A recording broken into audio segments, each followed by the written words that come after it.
बिस्मिल्लाहिर्रहमानिर्रहीम। अस्सलाम वालेकुम। तमाम दोस्तों ਨੂੰ ਰੈਕਸ ਕਿਚਨ ਵਿੱਚ खुश आमदीद। ਅੱਜ ਅਸੀਂ ਬੱਚਿਆਂ ਦੀ ਪਸੰਦੀਦਾ ਡਿਸ਼ ਬਣਾ ਰਹੇ ਹਾਂ ਮੈਕਰੋਨੀ यानी पास्ता। बच्चे और बड़े बड़े शौक ਨਾਲ ਖਾਂਦੇ ਆ। सब तो पहले ਅਸੀਂ मैकरोनी बॉयल करांगे। पानी ਵਿੱਚ 2 चम्मच आयल ਦੇ ਪਾ ਲਓ, 1 चम्मच नमक ਪਾ ਲਓ ਤੇ ਪਾਣੀ ਨੂੰ ਬੋਇਲ ਹੋਣ ਦਿਓ।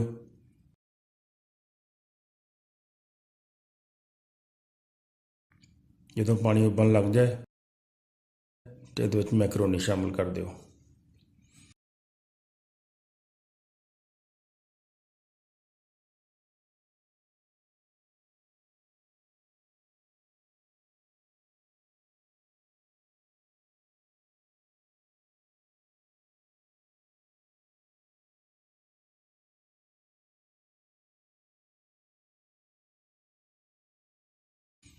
ਮੈਕਰੋਨੀ ਤਕਰੀਬਨ 8 ਤੋਂ 10 ਮਿੰਟ ਲੈਂਦੀ ਹੈ ਬੋਇਲ ਹੋਣ ਵਾਸਤੇ, ਲੇਕਿਨ ਤੁਸੀਂ ਇਹਨੂੰ ਚੈੱਕ ਕਰ ਲਓ।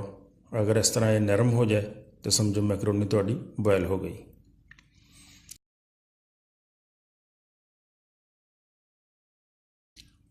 ਹੁਣ ਅਸੀਂ ਜਾਲੀ ਦੇ ਨਾਲ ਇਹਨੂੰ ਅੱਛੀ ਤਰ੍ਹਾਂ ਪੁਣ ਲਓ ਔਰ ਕਿਸੇ ਖੁੱਲ੍ਹੇ ਬਰਤਨ 'ਚ ਪਾ ਕੇ ਠੰਡੀ ਹੋਣ ਦਿਓ।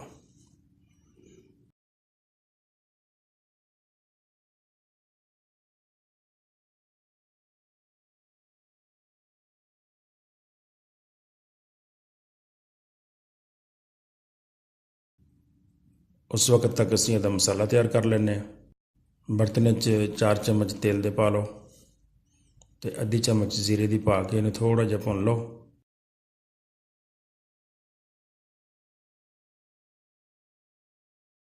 तो उस तो बाद 2 चम्मच अदरक लहसुन का पेस्ट पा लो। अदरक लहसुन का पेस्ट जो थोड़ा जिहा भुज जाए तो ये तुसीं बरीक किए हुए चिकन के पीस शामिल करने हैं। ये तकरीबन 200 ग्राम चिकन असीं शामिल कर रहे हैं। इनू कोई 3-4 मिनट अच्छी तरह भुन लेना ताकि चिकन जिहड़ा साडा वो अच्छी तरह पक जाए। उस तो बाद असीं इहदे विच बंद गोभी शामिल करते हैं। बंद गोभी नूं जरा बारीक कटना है तो नाल ही शिमला मिर्च बारीक कट के वो भी शामिल कर लो। थोड़ी देर तक इन्हें सब्जियों को पकन दो।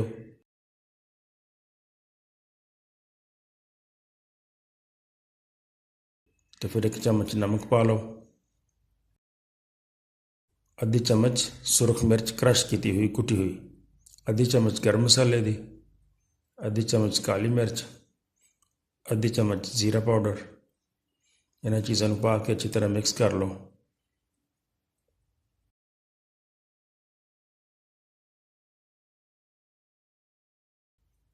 तो उस तो बाद बॉयल किए हुए आलू थोड़े जिहे बारीक कटे हुए ते नाल ही गाजर बारीक कट के उन्हें भी बॉयल किया हुआ सी।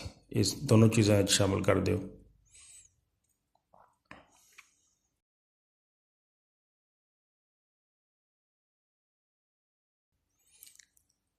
एक चम्मच सिरके का, 1 चम्मच चिली सॉस,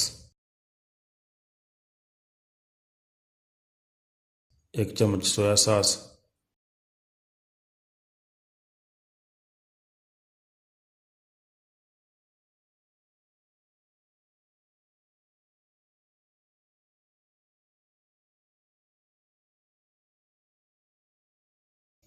ये सारी चीज़ां पा के 3-4 मिनट ढक्कन दे के पकाओ।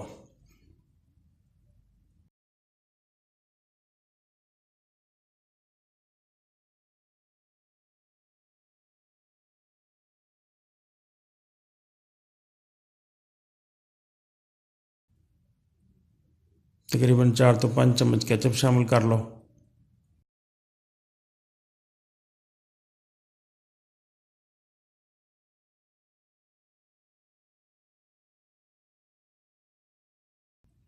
तो थोड़ा जिहा हरा धनिया पा दो।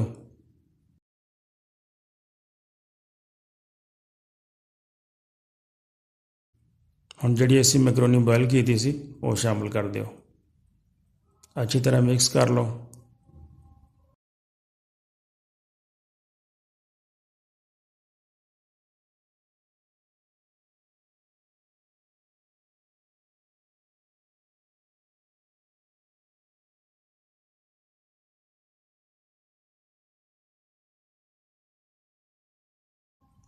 तो साडी मैकरोनी बिल्कुल तैयार हो गई।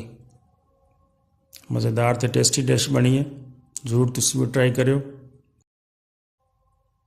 वीडियो पसंद आवे तो दोस्तों नाल शेयर करियो तो चैनल नूं सबसक्राइब कर दिओ। बहुत शुक्रिया। अस्सलाम वालेकुम।